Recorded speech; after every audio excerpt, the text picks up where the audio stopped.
Hi hello అందరికీ welcome to సోనుగడి media. బద్ధకం పోవాలంటే ఏం చేయాలి?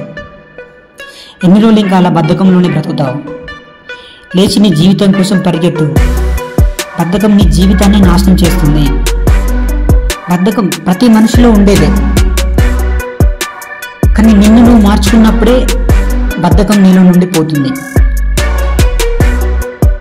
ఉదయాన్నే లేస్తావు అనుకుంటున్నావు, కానీ లేవడం లేదు. అలారం పెడుతున్నావు, 5 గంటలకు లేచి నేను ఇలా రన్నింగ్కి వెళ్ళాలి, లేచి చదువుకోవాలి అని అనుకుంటున్నావు. అలారం మోగే టైంకి 2 నిమిషాలు పడుకుంటాలే అని కట్ చేసి పడుకుంటున్నావు. లేస్తే 8 అవుతుంది. ఎక్కడుంది నీ జీవితం? ఎక్కడుంది? నువ్వు ఎక్కడ అయిపోతున్నావు? బద్ధకం నీ జీవితాన్ని నాశనం చేస్తుంది. నీ జీవితంలో బద్ధకం పోవాలంటే నీకంటూ బలమైన గోల్ ఉండాలి. గోల్ అందరికీ ఉంటుంది. బలమైన గోల్ ఉండడమే ఒక గొప్ప లక్ష్యం. బలమైన గోల్ ఉన్నప్పుడే నువ్వు లేవగలుగుతావు. బలమైన గోల్ ఉన్నప్పుడే నువ్వు పనులు చేయగలుగుతావు. బలమైన గోల్ ఉన్నప్పుడే నీ జీవితాన్ని నువ్వు పరిగెడతావు. నీ జీవితం కోసం నువ్వు పరిగెడతావు. బద్ధకం నీ జీవితం నుండి ఎలా వీడిపోవాలంటే, దాన్ని నువ్వు జయించాలంటే నీకంటే బలమైన గోల్ ఒకటి పెట్టుకో.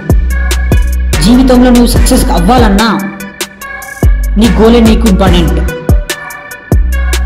ఇవాళ చేస్తా పనిని రేపు చేస్తా, ఎల్లుండి చేస్తా అనుకోకు. రేపటిది కూడా ఇవాళ చేసేటట్టు నీకు టైం చూసుకో. బద్ధకం అప్పుడే నిన్ను వీడుతుంది.